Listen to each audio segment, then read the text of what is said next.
नादिरा की जीवनी।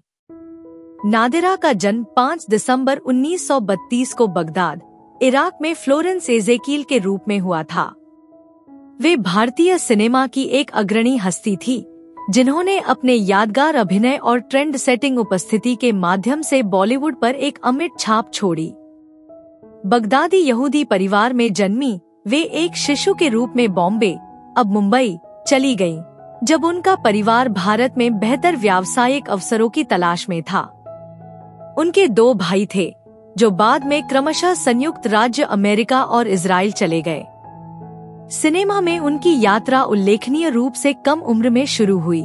उन्होंने 1943 की हिंदी फिल्म मौज में 10 या 11 साल की उम्र में अपनी शुरुआत की।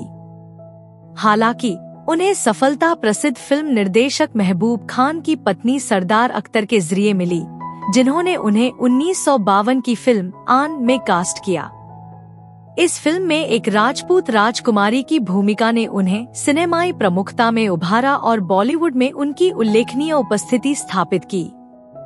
नादिरा का करियर 1955 की फिल्म श्री 420 इंच में माया की भूमिका के साथ नई ऊंचाइयों पर पहुंचा, जहां उन्होंने एक अमीर सोशलाइट की भूमिका निभाई।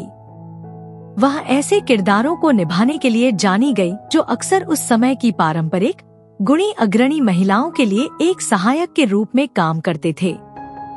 उनकी भूमिकाओं में अक्सर उन्हें एक प्रलोभनकर्ता या वैम्प के रूप में दिखाया जाता था, एक टाइप कास्टिंग जिसने कुछ मायनों में सीमित होने के बावजूद उन्हें भारतीय सिनेमा में सबसे पहचाने जाने वाले चेहरों में से एक के रूप में स्थापित करने में मदद की। अपने पूरे करियर के दौरान नादिरा ने 1960 में दिल अपना और प्रीत पराई, 1972 में पाकीज़ा, 1973 में हंसते ज़िम और 1977 में अमर अकबर एंथनी सहित कई महत्वपूर्ण फिल्मों में काम किया।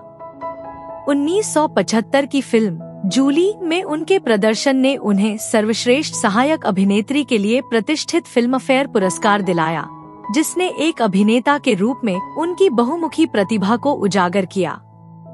अपनी पश्चिमी दिखावट के कारण वह अक्सर ईसाई या एंग्लो इंडियन किरदार निभाती थी।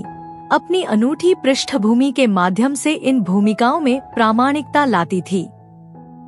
फिल्म उद्योग में उनकी सफलता ने उन्हें अपने समय की सबसे अधिक भुगतान पाने वाली अभिनेत्रियों में से एक बना दिया और वह रोल्स रॉयस की मालिक बनने वाली पहली भारतीय अभिनेत्री बन गईं, जिसने उद्योग में एक ट्रेंड सेटर के रूप में उनकी स्थिति को चिन्हित किया। अपनी व्यावसायिक सफलता के बावजूद नादिरा का निजी जीवन एकांत और चुनौतियों से भरा था। उन्होंने 2 असफल विवाहों का अनुभव किया और अपने बाद के वर्षों को मुंबई में अकेले रहते हुए बिताया, क्योंकि उनके कई रिश्तेदार इजराइल चले गए थे। उनके जीवन के अंतिम वर्ष विशेष रूप से चुनौतीपूर्ण थे। वह अपने कॉन्डोमिनियम में केवल एक हाउसकीपर के साथ रहती थी और कई स्वास्थ्य समस्याओं से जूझती थी, जिनमें tubercular meningitis, alcoholic liver disorder और लकवा शामिल था। 24 जनवरी 2006 को उन्हें कार्डियक अरेस्ट हुआ और उन्हें अर्धकोमाटोज अवस्था में अस्पताल में भर्ती कराया गया। लंबी बीमारी के बाद नादिरा का 9 फरवरी 2006 को 73 वर्ष की आयु में मुंबई के ताड़देव स्थित भाटिया अस्पताल में निधन हो गया। भारतीय सिनेमा में उनकी विरासत एक परिष्कृत वैम्प के रूप में उनकी भूमिकाओं से कहीं आगे तक फैली हुई है।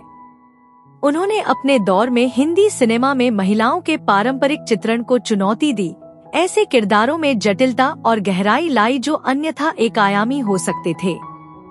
1940 के दशक से 2000 तक फैले उनके करियर में उनकी आखिरी भूमिका फिल्म जोश में थी, जिसने बॉलीवुड में एक युग का अंत किया। नादिरा का भारतीय सिनेमा में योगदान न केवल उनके अभिनय के लिए बल्कि बॉलीवुड के शुरुआती वर्षों में मजबूत, जटिल महिला किरदारों के प्रतिनिधित्व को आकार देने में उनकी भूमिका के लिए भी महत्वपूर्ण है।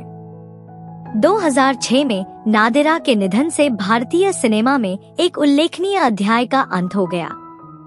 बगदाद में जन्मी एक युवा लड़की से लेकर बॉलीवुड की सबसे विशिष्ट अभिनेत्रियों में से एक बनने तक का उनका सफर भारत के फिल्म उद्योग की विविधतापूर्ण और समावेशी प्रकृति का उदाहरण है।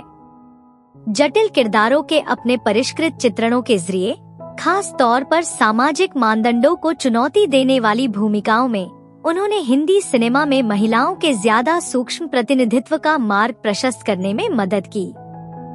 उनकी विरासत न केवल आन, श्री 420 इंच और जूली जैसी क्लासिक फिल्मों में उनके यादगार अभिनय के जरिए जिंदा है, बल्कि उन अभिनेत्रियों की अगली पीढ़ियों पर उनके प्रभाव के जरिए भी जिंदा है, जो उनके नक्शेकदम पर चलते हुए बोल्ड, अपरंपरागत भूमिकाएं निभाएंगी। अपने बाद के वर्षों में स्वास्थ्य समस्याओं और अकेलेपन सहित व्यक्तिगत चुनौतियों का सामना करने के बावजूद नादिरा का भारतीय सिनेमा में योगदान समय के साथ कम नहीं हुआ है। उन्होंने दिखाया कि एक अभिनेत्री अपनी गरिमा और कलात्मक अखंडता को बनाए रख सकती है, जबकि वह ऐसी भूमिकाएं निभा सकती है जिन्हें समाज विवादास्पद मान सकता है। रोल्स रॉयस कार खरीदने वाली पहली भारतीय अभिनेत्री के रूप में उनकी उपलब्धि न केवल उनकी वित्तीय सफलता को दर्शाती है, बल्कि एक ट्रेंडसेटर के रूप में उनकी भूमिका को भी दर्शाती है, जिन्होंने फिल्म उद्योग में महिलाओं की स्थिति को फिर से परिभाषित करने में मदद की। अंत में, नादिरा की जीवन कहानी केवल उनकी भूमिकाओं या पुरस्कारों के बारे में नहीं है, बल्कि उनके लचीलेपन, बाधाओं को तोड़ने की उनकी इच्छा और भारतीय सिनेमा पर एक अमिट छाप छोड़ने की उनकी क्षमता के बारे में है। एक बाल कलाकार से बॉलीवुड में एक प्रतिष्ठित व्यक्ति बनने तक का उनका सफर भविष्य की पीढ़ियों के लिए प्रेरणा का काम करता है, जो हमें याद दिलाता है कि सफलता धर्म, पृष्ठभूमि या पारंपरिक अपेक्षाओं की कोई सीमा नहीं जानती। जैसे जैसे भारतीय सिनेमा विकसित होता जा रहा है, नादिरा की अग्रणी भावना और अभूतपूर्व योगदान प्रभावित और प्रेरित करना जारी रखते हैं, जिससे वे बॉलीवुड के इतिहास के समृद्ध ताने बाने में एक अविस्मरणीय व्यक्ति बन जाती हैं।